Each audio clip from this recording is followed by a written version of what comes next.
Tes, tes, tes. Kurang, volumenya tolong dibesarin. Tes, tes. Lagi. Tes. Nah, ini baru lumayan nih. Tes. Nah, alhamdulillah.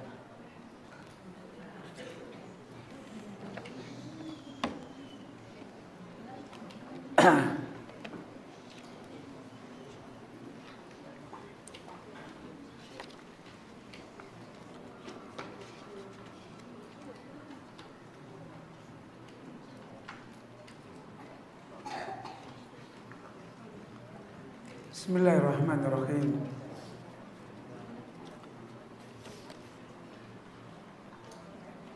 Innal hamdalillah nahmaduhu wa nasta'inuhu wa nastaghfiruh wa na'udzu billahi min syururi anfusina wa sayyiati a'malina. May yahdihillahu fala mudhillalah wa may yudlil fala hadiyalah. Wa asyhadu an la ilaha illallah wahdahu la syarikalah wa asyhadu anna Muhammadan abduhu wa rasuluh sallallahu alaihi wa alihi wasallam. Ya ayyuhalladzina amanu taqullaha haqqa tuqatih wa la tamutunna illa wa antum muslimun. Ya ayyuhan nasu taqu rabbakumul ladzi khalaqakum min nafsin wahidah wa khalaqa minha zawjaha wa batha minhuma rijalan katsiran wa nisaa'a wattaqullaha alladzi tasaaluna bihi wal arham innallaha kana 'alaikum raqiba. Ya ayyuhalladzina amanu taqullaha wa qulu qawlan sadida yuslih lakum a'malakum wa yaghfir lakum dhunubakum wa may yuti'illaha wa rasulahu faqad faza fawzan 'azima. Amma ba'du, fa inna ahsanal kalam kalamullah wa khairal huda hudan nabi sallallahu alaihi wa alihi wasallam wa syarrul umuri muhdatsatuha wa kullu muhdatsatin bid'atun wa kullu bid'atin dhalalah. Ayyuhal ikhwah talabatul ilmi, para santri, para satidah, kaum muslimin, ikhwani wa akhwati fiddin rahimani wa rahimakumullah jami'an. Alhamdulillah, kita kembali beristianah kepada Allah Azza wa Jal di majelis dzikra yang mubarakah ini, agar kita senantiasa ditolong oleh Allah untuk alimna ma yanfa'una wanfa'na bima 'allamtana, agar kita ditolong oleh Allah untuk Allah ajarkan kepada kita ma yanfa'una, ilmu yang memberi manfaat pada kita, dan agar alimna ma yanfa'una wanfa'na bima 'allamtana, agar Allah menolong kita untuk mendapatkan manfaat dari ilmu yang Allah ajarkan kepada kita. Itulah ilmu yang diwasiatkan, yang Rasul sallallahu alaihi wasallam senantiasa berdoa, wa na'udzu bika min ilmin la yanfa' wa min qalbin la yakhsha wa min nafsin la tasba' wa min da'watin la yustajabu laha. Ilmu yang Nabi sallallahu alaihi wasallam berlindung kepada Allah,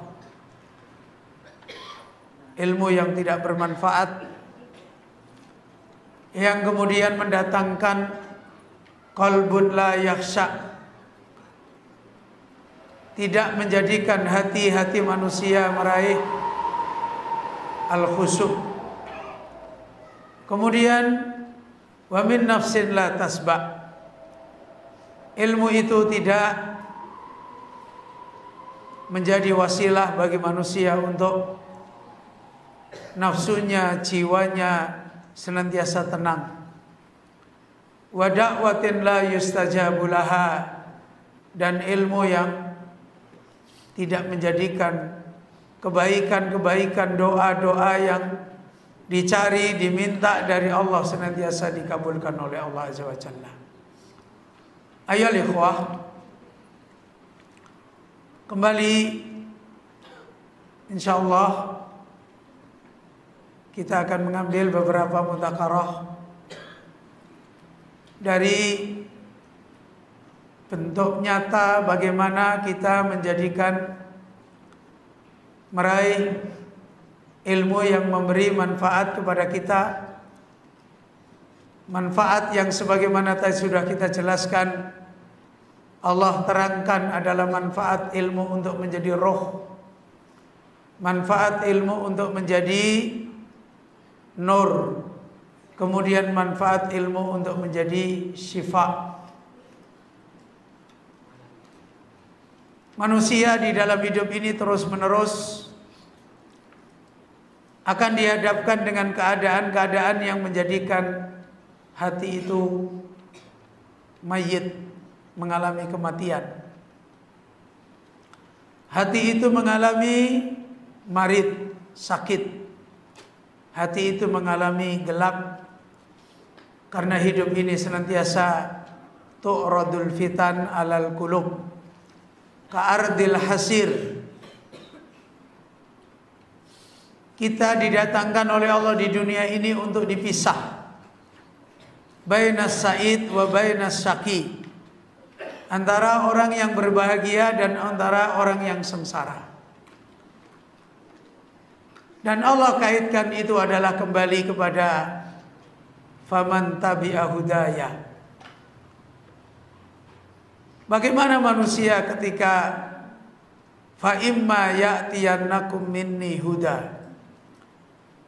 Ada kalanya Allah senantiasa datangkan kepada kalian petunjuk. Kemudian ada hamba-hamba yang faman tabi'a hudaya. Ada hamba yang dia bisa mengikuti petunjuk Allah. Maka Allah berfirman, fa innahu fala yadillu wala yashqa. Dia adalah hamba yang tidak sesat dan tidak sengsara. Kemudian sebaliknya ada hamba yang disebut oleh Allah a'rada an dzikri, berpaling dari peringatan Allah. Kemudian Allah terangkan fa inna lahu ma'isatan dhanka, maka baginya adalah kehidupan yang sempit. Ayo ikhwah, ilmu menjadi roh, ilmu menjadi nur, ilmu menjadi syifa. Bukan berarti ilmunya Allah itu secara asal tidak didatangkan oleh Allah sebagai roh. Bukan berarti ilmunya Allah itu secara asal tidak didatangkan mempunyai sifat sebagai nur. Tidak berarti ilmu itu sudah diangkat oleh Allah sifatnya sebagai sifat. Enggak, abadan. Ilmunya Allah secara aslan adalah roh, secara asal adalah nur, secara asal adalah syifa. Maka bagaimana ilmu ini bisa berubah tidak bisa menjadi roh? Bagaimana ilmu ini bisa berubah tidak menjadi apa? Nur, tidak menjadi syifa. Semua adalah kembali kepada bagaimana manusia mengambil ilmu ini. Makanya pembicaraan yang paling banyak diperingatkan oleh Rasul adalah pembicaraan tentang orang berilmu. Orang berilmunya ngapain? Pembicaraan tentang orang yang menuntut ilmu. Yang menuntut ilmu itu seperti apa? Bahkan salah satu wasiat penting yang diperingatkan oleh Rasulullah SAW sebelum beliau wafat adalah wasiat yang berkaitan dengan talakil ilmi. Terjadinya kekacauan-kekacauan di dalam ilmu bukan ilmunya kacau, enggak. Tapi perjalanan ilmu yang sudah jauh-jauh diperingatkan oleh Rasulullah SAW. Makanya banyak nas-nas dari Rasulullah SAW, banyak nas-nas di dalam kitab, banyak nas-nas yang datang dari kalamnya para salafus soleh, lebih banyak berbicara tentang ini. Dan disinilah sebenarnya kita harus bisa untuk menjadikan nikmat ini ditolong oleh Allah menjadi roh kembali, menjadi nur kembali, menjadi syifa kembali. Ya kembali kita seperti kata Imam Malik, la yasluhu akhiru hadhil ummah illa bima kana saluha bihi awaluhu. Umat itu tidak akan bisa baik kecuali dengan apa yang dulu umat pertama telah baik. Ayo ikhwah, bagaimana beliau Rasulullah SAW di hari wada beliau? Salah satunya yang beliau sampaikan kepada manusia adalah persoalan ilmu ini bisa menjadi roh atau tidak, bisa menjadi nur atau tidak, bisa menjadi syifa atau tidak, dikembalikan bukan Al-Qur'annya tidak nur, Al-Qur'annya tidak syifa, Al-Qur'annya tidak roh, bukan. Lihatlah apa yang Rasulullah SAW berbicara kepada para sahabat. Hal balagtu. Kan begitu kan? Di antara kalimat akhir yang beliau sampaikan kepada para sahabat, hal balagtu. Kemudian sahabat menjawab apa? Bala ya Rasulullah. Kemudian Rasulullah SAW berkata apa kembali? Falyablughi syahid al-ghaib. Kemudian di antara yang disampaikan oleh beliau Rasulullah SAW, rubba muballagin bi'a'a. Apa yang dibicarakan Nabi ini? Proses ilmu, perjalanan ilmu, pengambilan ilmu. Bagaimana itu yang dibicarakan oleh Nabi sallallahu alaihi wasallam. Hal balagtu, bukankah aku telah sampaikan? Ini Nabi membicarakan dirinya sebagai apa? Hah? Sebagai Rasul, sebagai apa? Penyampai risalah, penyampai ilmu, pendidik ilmu, pengajar ilmu. Coba, kalau Rasulullah SAW mengatakan hal balagtu, ada enggak sifat yang disebutkan di situ? Harisun alaikum. Ada enggak? Hah? Harisun alaikum. Ada. Ya. Azizun alaihi ma anittum. Ada enggak? Ada. Min anfusihim. Ada enggak? Hah? Ada enggak? Ba'asa fihim rasulan minhum. Dalam ayat yang lain, min anfusihim. Ada enggak yang dilakukan Rasul bersama sahabat? Yamsuna fil aswaq, yakuluna wa yasrabuna. Ada enggak? Ada. Ada enggak yang dilakukan Rasulullah SAW kepada para sahabat? Yatlu alaihim ayatihi. Ada enggak yang dilakukan wa yuzakkihim? Ada enggak yang dilakukan wa yuallimukum? Ada enggak? Ada. Ada enggak yang dilakukan Rasul bil hikmah? Ada enggak yang dilakukan Rasul wal mau'idatil hasanah? Ada enggak yang dilakukan Rasul wajadilhum billati hiya ahsan? Banyak enggak itu yang dikerjakan Rasul? Banyak. Mohon maaf. Pernahkah kita menanya sebagai pembawa ilmu, memberlakukan ilmu seperti sifat-sifat yang diterangkan oleh Allah ini? Coba, harisun alaikum, apa artinya? Hah? Apa Ustaz? Semangat kepada orang yang diajar. Siapa yang bayar Rasul? Ada yang orang yang bayar? Gimana kalau kita ngajar nggak dibayar? Sudah, ini baru satu. Ini baru satu. Azizun alaihi ma anittum. Apa? Rasul itu berat kalau ada muridnya yang susah.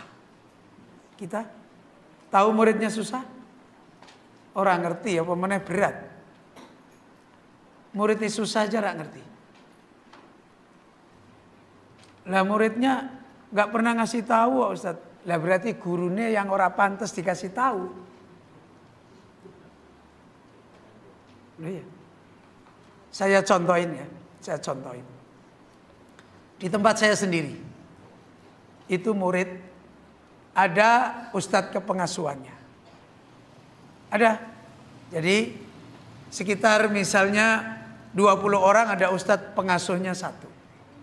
Tujuannya biar masalahnya santri dia tahu. Kan itu. Malah nggak tahu. Justru santrinya ngubungin saya. Ustadz, saya ini ada begini. Pengasuhnya tak kasih tahu. Kamu tahu nggak? Muridmu ada yang begini nggak tahu Ustadz. Loh, kowe iki kok ora dilapori ini. Ternyata muridnya nggak tertarik sama gurunya. Gimana tuh?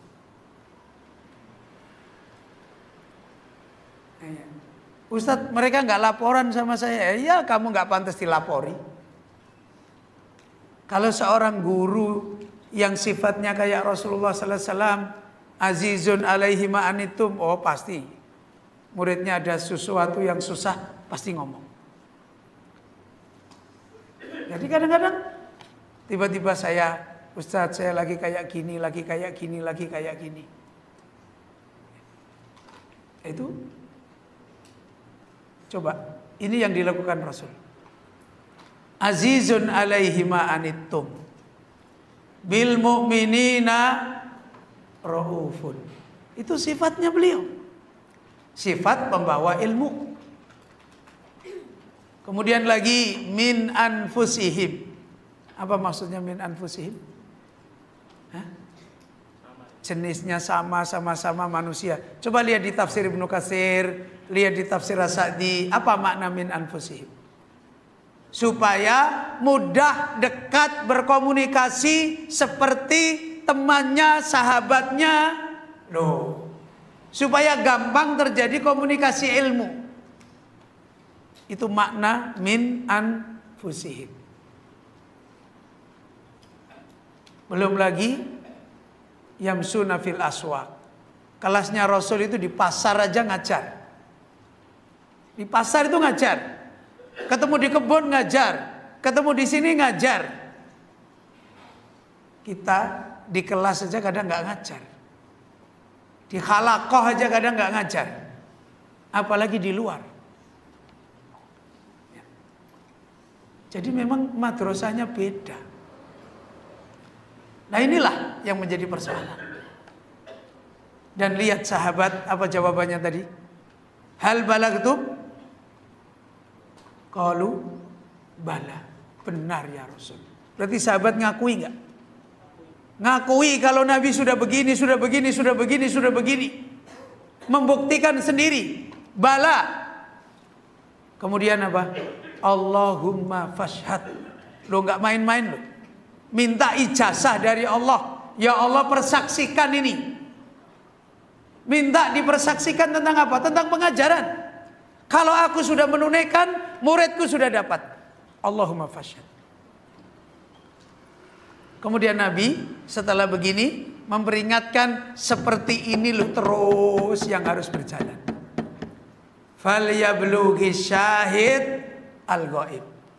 Orang yang hari ini ngelihat dapat, sampaikan kepada orang yang nggak ngelihat. Seperti ini.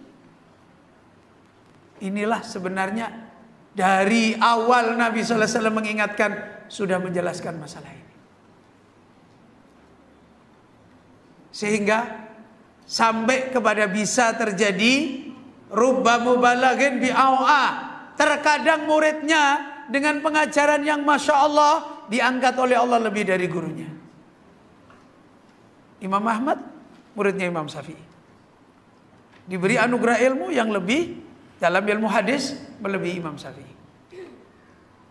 Ini karena berkahnya pengajaran yang dijalankan oleh orang-orang yang punya amanah, sehingga mereka memang menjalankan ilmu ini sebagai roh, sebagai nur, sebagai sifat yang terus mereka mempersiapkan seorang wanita yang menurut ibunya tidak prospek sebagai pembawa ilmu. Siapa? Maryam. Ibunya mengharapkan anaknya yang lahir laki-laki atau perempuan? Hah?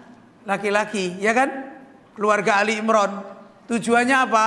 Laki-laki ini jadi pejuang dalam ilmu, pas berkhidmat di Masjid Al-Aqsa, pas lahir apa? Perempuan. Setengah apa itu? Setengah rodok nggak berharap. Ya kan begitu? Ki piye kok wedok iki? Mau dijadikan nabi supaya ini kok wedok.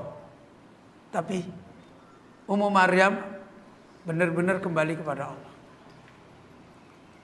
Sama itu Maryam wa inni uiduha. Aku namai Maryam, aku mintakan perlindungan kepada Allah Azza wa Jalla. Apa kata Allah?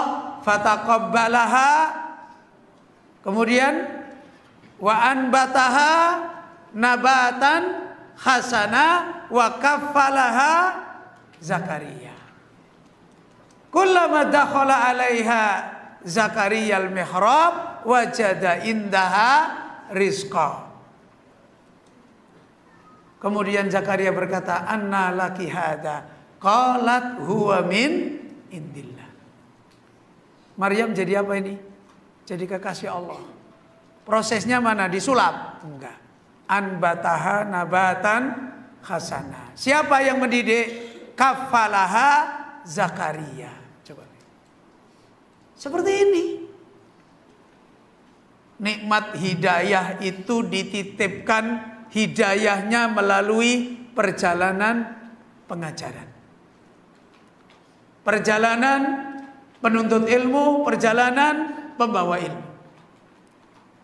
Lihatlah kenapa umat Rasulullah itu lebih mulia dari umat yang lain. Ya karena nabinya lebih mulia. Ya. Ini ayyuhal ikhwah. Dan ini sebenarnya bukan sesuatu yang baru. Barunya kita ini karena kita selama ini sudah meninggalkan sesuatu yang itu pegangan para ulama-ulama dulu. Ya tidak ada jalan bagi kita kecuali untuk mengembalikan secara ilmu, secara amal.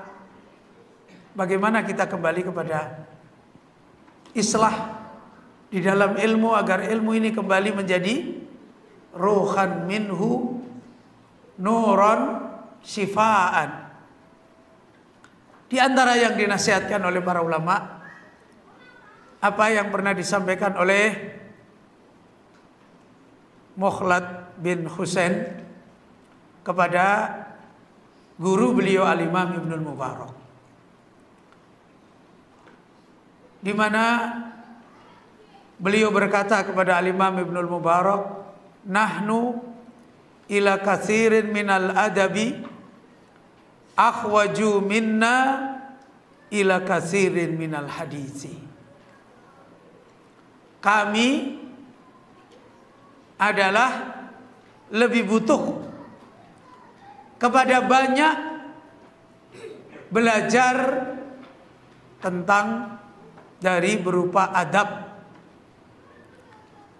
ya, kepada kami belajar yang banyak dari berupa hadis.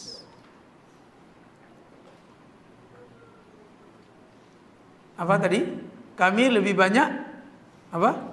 Belajar, butuh banyak belajar sholihat. Amilus sholihat itu masuk sholihat. Amilus sholihat itu masuk definisi iman enggak? Hah? Gimana Ustaz? Masuk. Kenapa disebut secara terpisah? Ya. Di antara yang diterangkan para ulama, li adimi sya'ni. Kan yang namanya iman itu kan masuk definisi amal. Kan begitu. Kenapa disebut illal ladzina amanu wa amilus sholihat? Untuk menerangkan, ataf ini adalah ataf untuk menerangkan adimi sya'ni, ataf untuk memaknai secara khusus. Ketika para ulama berbicara belajar adab, itu bukan berarti nggak belajar ilmu. Adab sendiri adalah ilmu. Kenapa? Kenapa? Hah? Hadis itu riwayat perkataan yang diriwayatkan dari Nabi. Karena ilmu itu ada ilmul yakin. Ada lagi di atas ilmu yakin apa?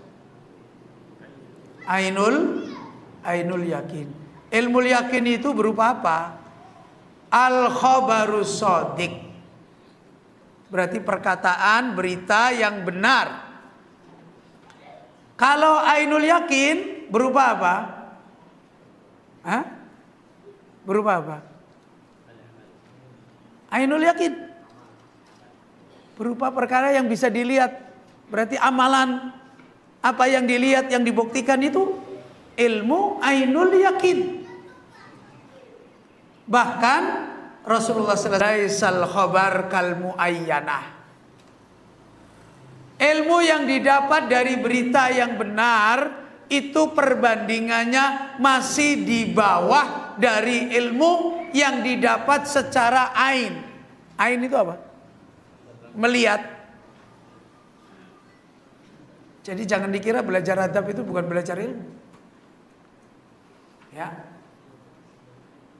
Di dalam kitab Riyadhus Shalihin ada sebuah riwayat Rasulullah sallallahu alaihi wasallam itu berjalan sambil membungkukkan tubuh.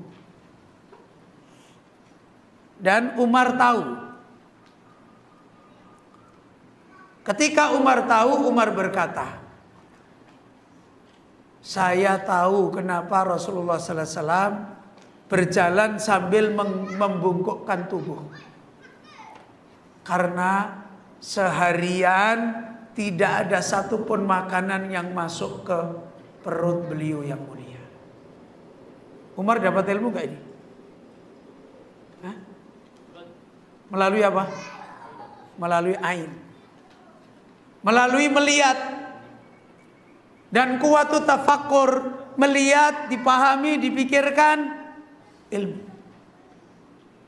Makanya Syekh Salim bin Iyad Al-Hilali dalam syarah beliau terhadap hadis ini, beliau berkata, hada halus salaf. Inilah dulu keadaan para salaf. La ya'khudunal ilma min afwahir rijal. Mereka tidak mengambil ilmu hanya dari mulutnya orang. Bal min akhwalihi. Bahkan mereka mengambil ilmu dari keadaan yang dilihat dari seseorang. Makanya mereka cepat pintar. Nah, mereka cepat pintar. Karena ilmu itu didapat itu cepat sekali. ngelihat gurunya ngantuk yang didapat aja ilmu. Sekarang kita ngelihat gurunya ngantuk yang didapat sujud syukur. Alhamdulillah Ustadz ngantuk. Ayo kita pergi. Ya. Jadi begitu. Coba. Saya punya guru. Dulu saya ngaji, belajar. Sampai sekarang membekas. Baju yang dipakai guru saya itu terus. Itu. Padahal nggak pernah diajari. Coba lihatlah bajuku, enggak. Tapi saya ngapal. Bajunya selalu ini, selalu ini, selalu ini. Saya hafal. Ya. Kalau malam, saya kadang kalau ingat ini, saya sedih sendiri. Kok aku jadi muridnya belum bisa mengamalkan itu. Mulai jam 3 beliau keluar, beliau masuk ke asrama santri sambil pegang kayak teken gitu, apa yang teken? Tongkat, bangunin, tangi ayo bangun satu-satu, didatangi semua, masya Allah, membekas di sini. Jadi kalau saya dibilangi guru, kamu besok berjuang, saya itu nggak kaget, lah guruku juga kayak gitu. Jadi ketika kita belajar amal, adab, itu bukan nggak belajar ilmu. Dia yang jadi miskin kita itu di sini. Sudah ilmu khobar nggak paham-paham, campur aduk. Sudah begitu ilmu amal nggak pernah ngeliat. Muridnya karo gurune wae koyok banyu karo lengo. Ya. Sampai ada Pak, saya pernah dibilangi, Ustadz itu di sini susah Ustadz ditemui. Kenapa? Kalau habis isi ngaji langsung masuk mobil, langsung pergi. Iya, dia kan sudah jadwalnya full. Karena nanti dihitung. Kalau aku 5 kali, 10 kali ngisi ngaji, 1 kali 1.500.000, lumayan ini. Lumayan. Ya. Jadi susah. Ini loh. Jadi tolong dipahami, ketika para ulama menasihatkan kita dulu banyak butuh belajar adab, ya, lebih kita butuhkan daripada kita banyak belajar hadis. Ilmu mereka dulu benar-benar jadi roh.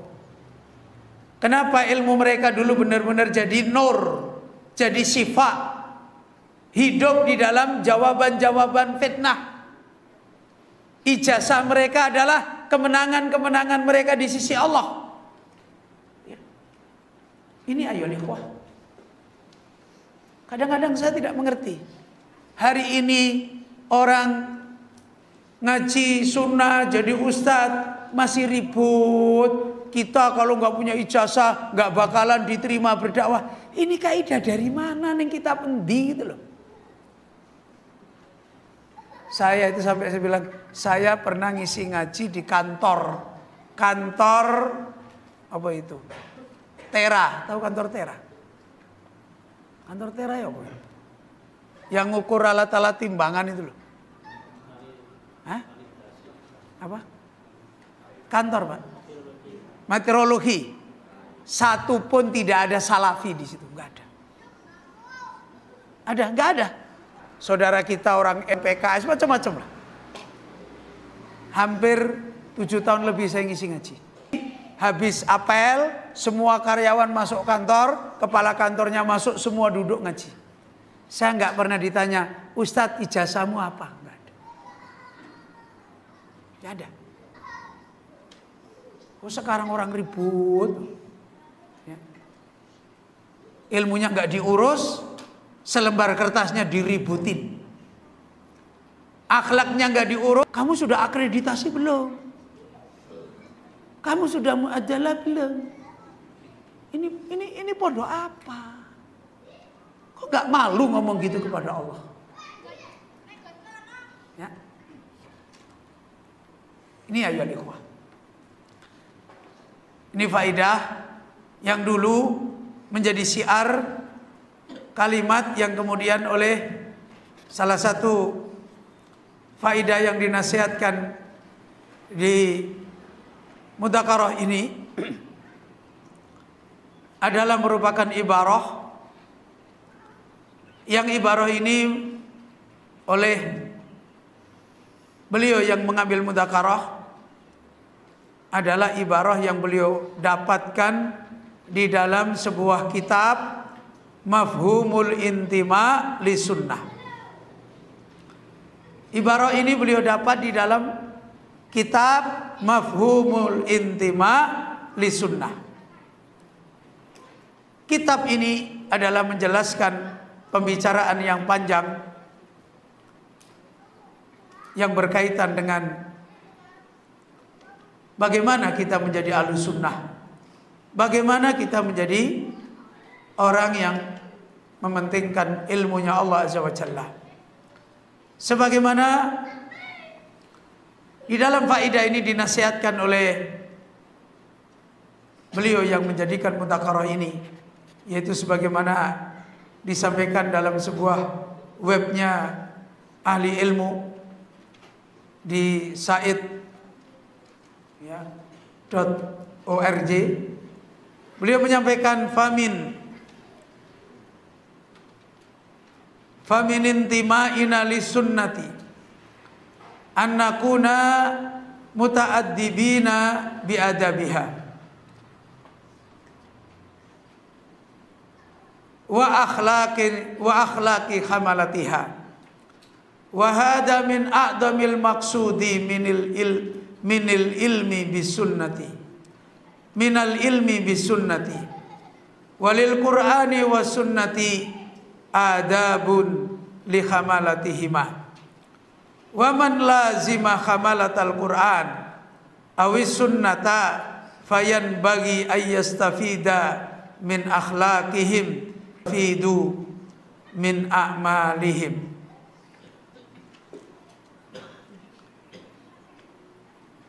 Dan di antara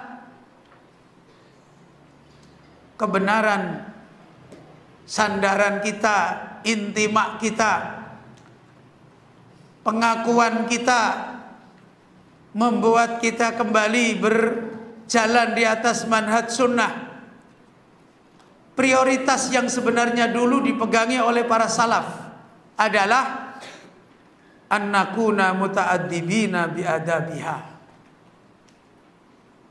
Tidak hanya teriak-teriak berbicara tentang khobar-khobar, berita ilmu tentang sunnah, definisinya, faidahnya, bantahan-bantahannya, bukan cuma sekedar itu.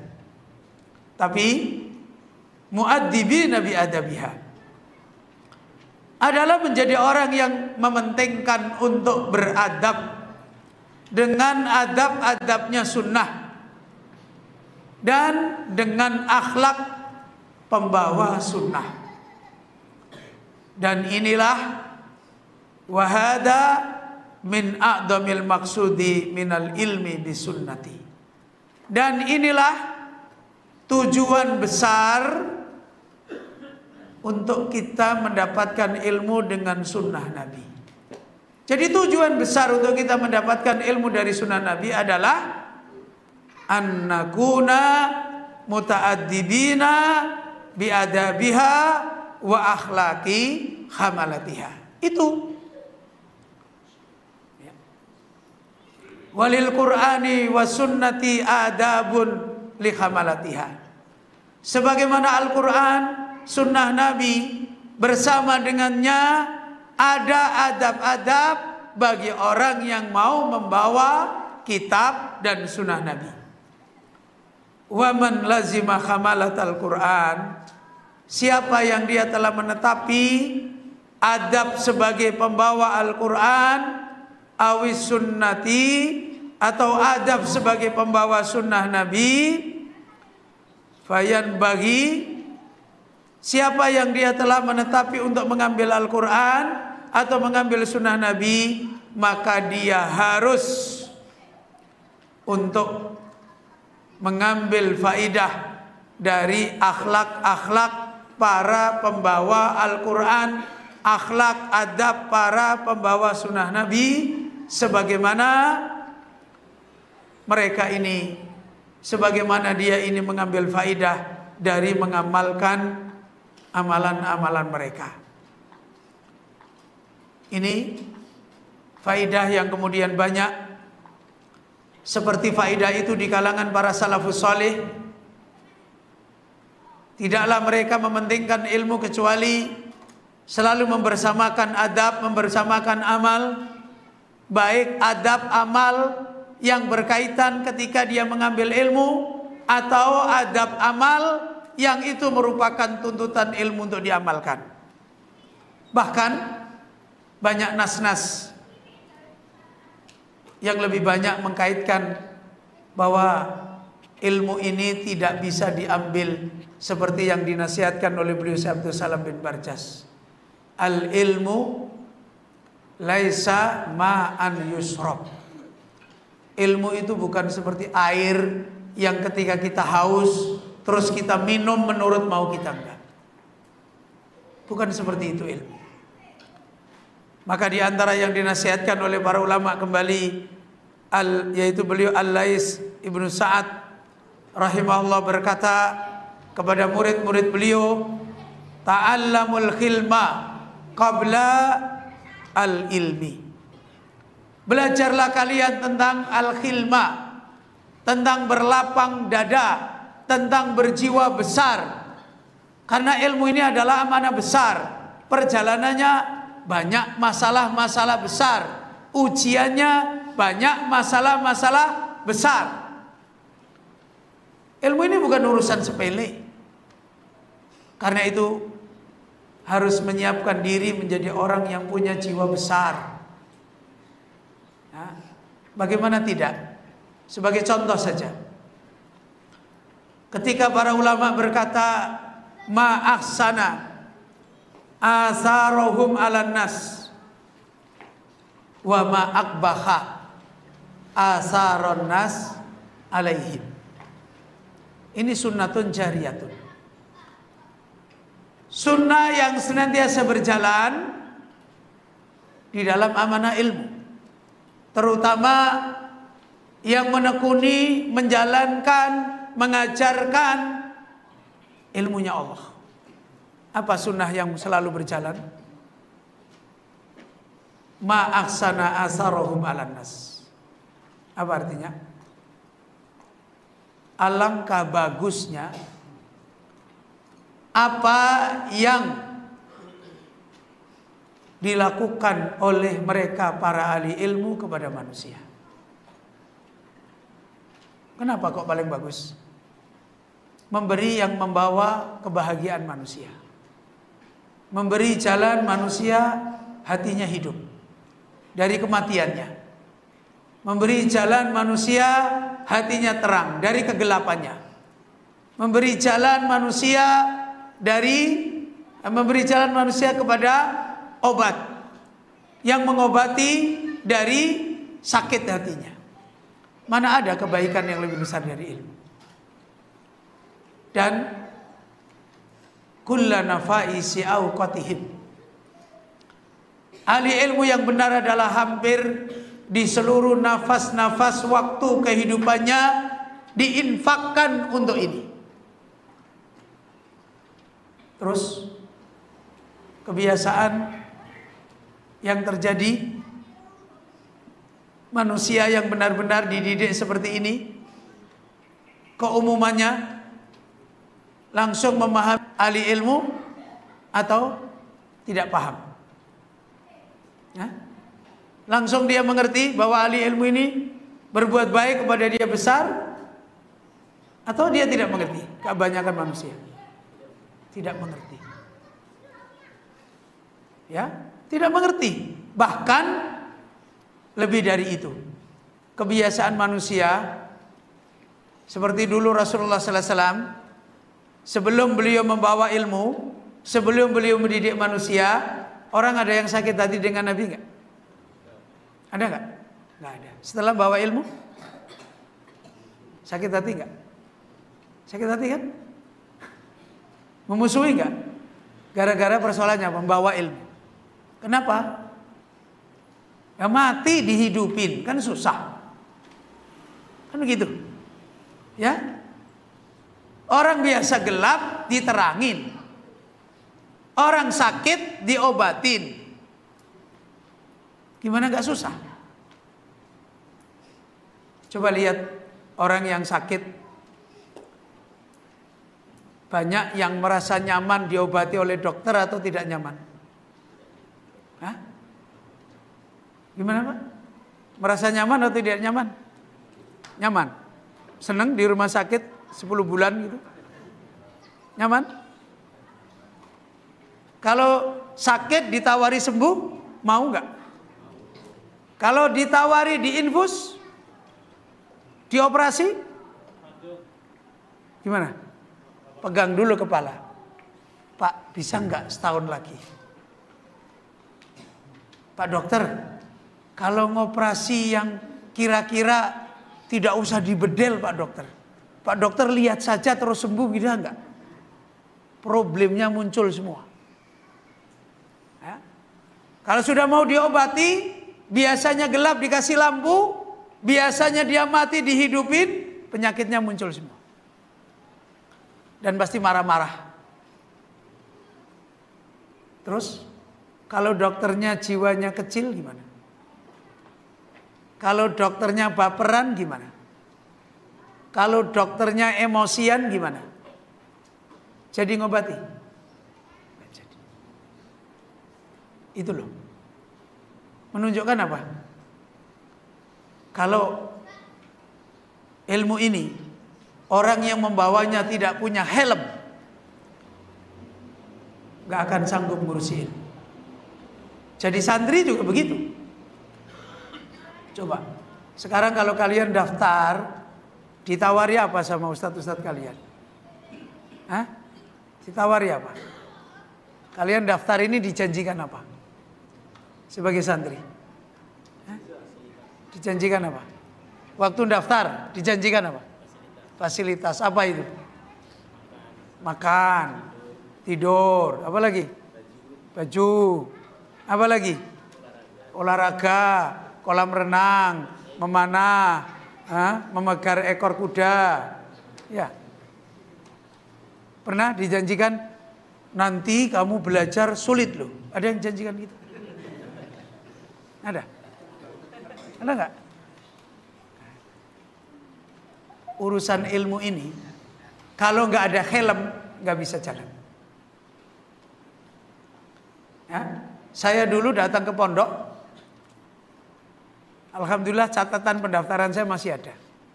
Yang nyatet guru saya sendiri, ditulis tangan. Tahun sekian, tanggal sekian, masih ada bukunya. Saya masih ingat pertama kali saya datang ditanya, kamu mau mondok? Nggih Pak. Kue gelem digodok. Lu beda lah Pak. Hah? Apa ngerti artinya? Apa artinya? Gak ngerti. Siapa yang tahu? Ibnul Jawa. Wong Jawane ra ono to. Hah? Siapa yang tahu? Kue gelem digodok, lu ngerti gak? Gak ngerti. Kok ora ngerti piye? Hah? Apa artinya? Apa nang? Kuwi wong ndi? Wong Jawa. Wong Jawa ora arti. Kue apa? Kamu gelem mau digodok. Apa? Direbus, ngerti gitu loh. Oh iya kasih hadiah. Apa aku ora duit? Oh iya Masya Allah. Ini nak. Alhamdulillah.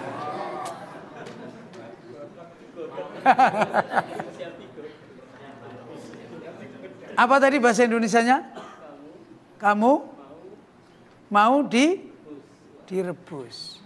Daftar pondok dikasih tahu gurunya, kamu mau direbus. Kira-kira kamu langsung gimana?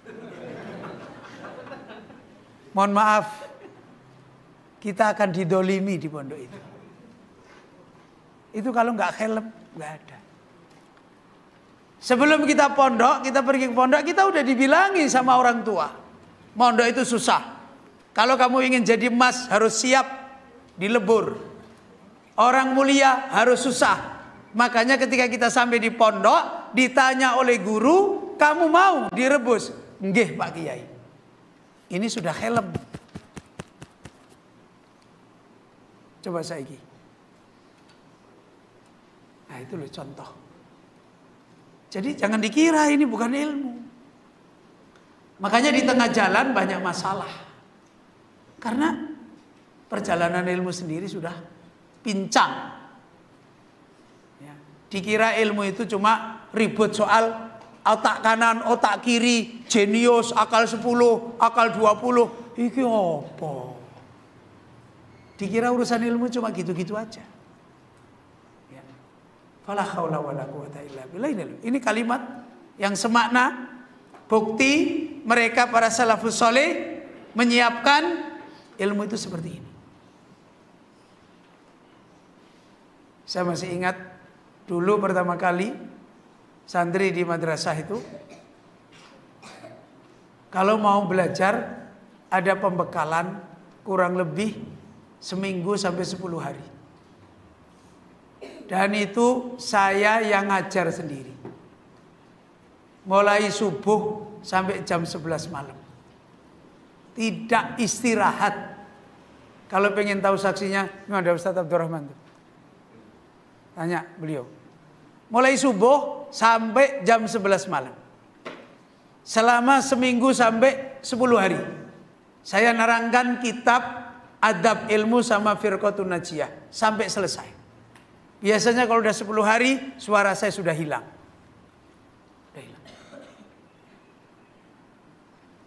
Supaya mereka masuk ke ilmu itu siap.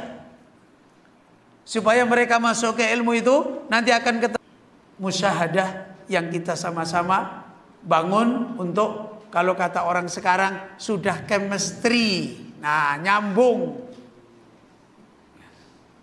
Itu. Contoh misalnya, di sini sering ada apa kalau mau liburan ini apa Ustaz? Enggak. Hah? Bukan yang apa itu akhir sanah itu loh. Haflah. Ah, iya ada. Ada Ustaz? Ada.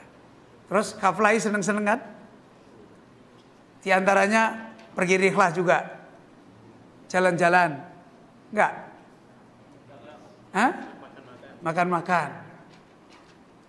Kalau saya di Semarang, santri saya ajak rihlah, dinyamanin sedikit saat awal masuk, bukan saat libur akhir.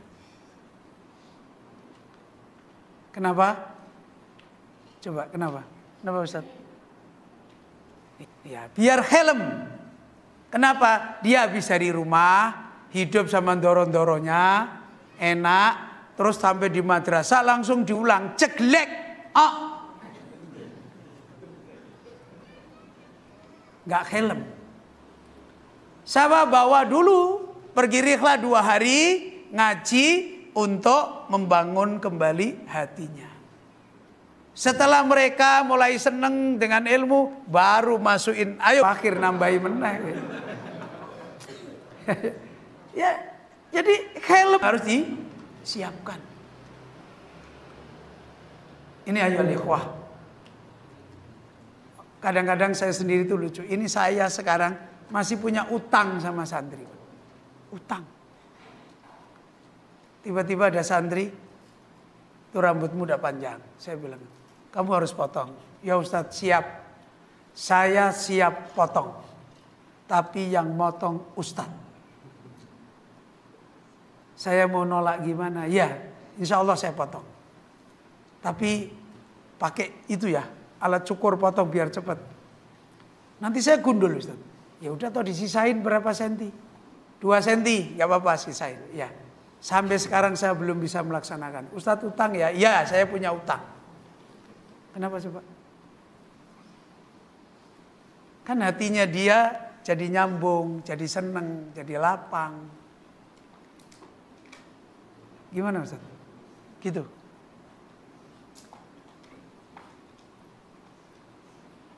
Ada anak santri putri, mondok masih kecil.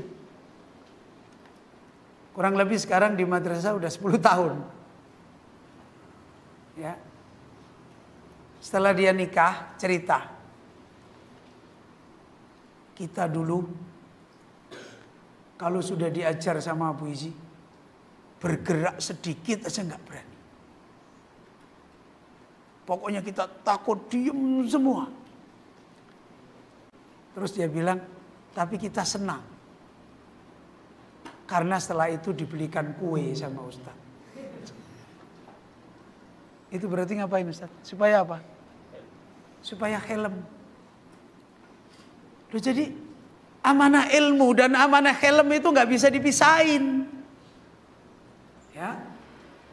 Artinya akhirnya santri itu kalau sudah bicara ilmu tegas, tapi dia merasa disayangi. Bukan merasa mau dibantai.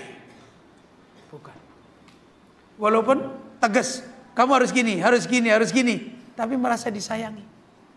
Lapang, jiwanya lapang, dadanya lapang, kemudian mau walaupun sulit pun kalau jiwanya lapang, mau menjalani dengan hati yang senang. Yang sulit itu dimudahkan oleh Allah enggak?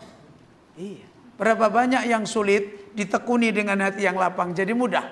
Berapa banyak yang mudah ditekuni dengan hati yang sempit jadinya apa? Susah. Ini ayyuhal ikhwah. Ya. Wa qala Khubayb Ibnu Syahid libnihi, ya bunayya aski bil fuqaha wal ulama wa ta'allam minhum wa khud min adabihim fa inna dalika ahabbu ilayya min katsirin minal hadisi. Semakna kembali dengan kalimat itu yang hidup dulu dijalani oleh para salafus saleh radhiyallahu anhum adalah apa yang disampaikan oleh Khubayb kepada putranya beliau. Ya bunayya, wahai anakku, bertemanlah kamu dengan fuqaha. Jadi guru juga diperintahkan dulu oleh para salaf untuk kita juga menjadi temannya. Orang-orang berilmu, ulama, fuqaha, ta'allam minhum, belajar ilmu dari dia, wa khud min adabihim, dan ambil adabnya. Ambil adabnya, belajar dari dia. Maka sesungguhnya mengambil adab dari dia, bersahabat dengan dia, itu adalah lebih aku cintai daripada ngambil banyak dari hadis. Dari dulu perjalanan mereka adalah seperti ini. Ya. Ilmu dan adab adalah perkara yang terus berjalan untuk menjadikan ilmu itu menjadi roh, menjadikan ilmu itu menjadi nur, menjadikan ilmu itu menjadi syifa. Saya ingin memberi contoh sedikit.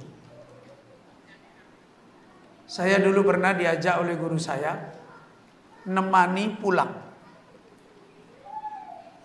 dan naik motor DKW. Tahu DKW?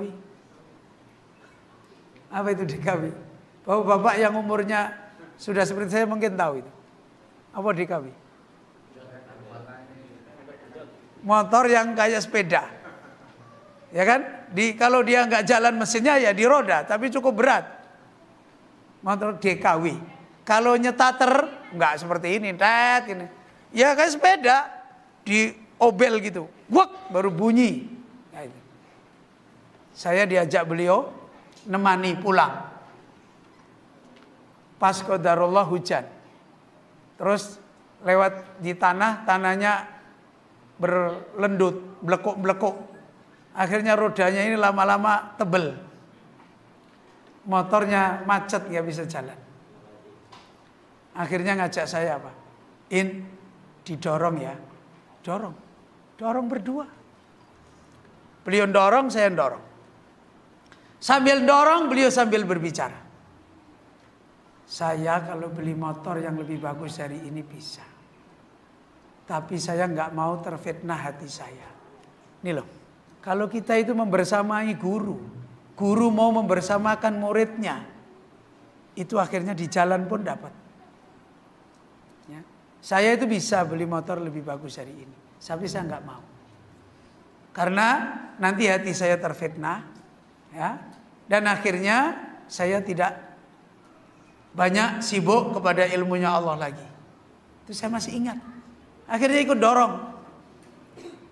Padahal beliau ini punya toko di pasar, punya ini. Kayak gitu-gitu itu jadi membekas. Guru saya aja dulu susah. Bagaimana saya punya ilmu kok kemudian malah mencari kesenangan-kesenangan. Loh, ini belajar adab. Ini belajar bagaimana ilmu itu akhirnya memberi manfaat. Dan ketika kita melihat praktek-praktek adab-adab seperti ini, Masya Allah. Ya. Seperti janji Allah, wattaqullah wa yu'allimukumullah. Jadi di sini letak dulu kenapa para salafus saleh mereka mendapatkan kebaikan ilmu dari Allah yang Masya Allah. Ya.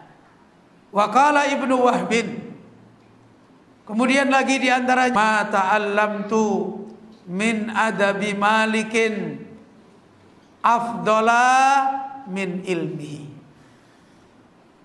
Ya.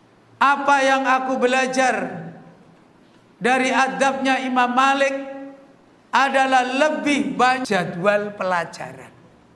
Sudah. Orang musyawarah bikin kurikulum, ujung-ujungnya jadwal pelajaran. Bagaimana dengan murid ini, dengan itu ditata semua. Itu baru namanya kurikulum. Ada orang, aku mau bikin pondok Ustadz, coba lihat kurikulummu. Apa? Muqarrar. Oh iya tak fotokopi. Ya bisa, tak buat di sini. Kurikulum cuma kayak gitu. La ilaha illallah. Ya. Saya mau nanya, Ibnu Mubarak itu punya kurikulum gak? Hah? Punya gak Ustaz? Punya gak? Imam Malik punya kurikulum gak? Imam Syafi'i punya kurikulum gak? Kurikulumnya ada di mana? Di dalam kehidupan beliau itu kurikulumnya. Hari ini dikasih tulisan aja gak ngerti-ngerti. Ya. Masya Allah. Dan dulu kita ini membaca guru kita bukan sekedar ilmu. Perjalanan guru-guru itu kita baca. Makanya kita kemudian bisa mencontoh. Karena kita tidak mengambil sekedar ilmunya. Perjalanannya, caranya mulang, caranya menghadapi santri. Kok pakaiannya cuma begitu, kok keluarganya begini. Ini kurikulum semua. Kenapa dia bisa sabat? Kenapa muridnya bisa berkah? Tidak bisa dipotong-potong kehidupan orang alim itu, nggak bisa. Nggak bisa. Banyak persoalan. Dan ini dari dulu sampai beliau Syekh Mukhtar As-Sinkiti berkata, ketika ditanya kenapa ulama-ulama Sinkiti mereka ini kuat berkhidmat kepada ilmu dari subuh sampai tengah malam. Kenapa mereka kuat seperti ini? Dijawab oleh Syekh Mukhtar As-Sinkiti, karena dulu mereka berteman dengan guru-guru mereka juga begitu. Loh itu loh. Karena mereka dulu dibesarkan, guru-guru mereka ya seperti itu. Makanya wajar. Nah sekarang Ustadz, ini Abdul Qahar, Ustadz kita mau studi banding. Kurikulum studi banding. Imam Syafi'i sama Imam Ahmad. Imam Ahmad itu punya kurikulum hebat, ya hidup dulu dengan Imam Syafi'i. Jadi muridnya dulu. Ya begitulah. Gimana kok guyang-guyu itu Ustaz? Kenapa Ustaz? Mindah kurikulum gua terima studi banding. Ya, studi banding. Mindah kurikulum ya Allah. Saya itu kadang-kadang Coba murid-murid, saya ajar sendiri, kitabnya juga itu. Begitu ngajar itu masih banyak plekutar. Tahu plekutar, Pak? Deng plekutar, ngerti deng plekutar? Enggak pada tempatnya itu loh. Saya sampai sering bilang, kamu ya, fa'alima fa'iddoma fata'ammal mada tafritina fi hadhil ayyam. Haitsu infasalal ilmu katsiran minal adabi wassuluki.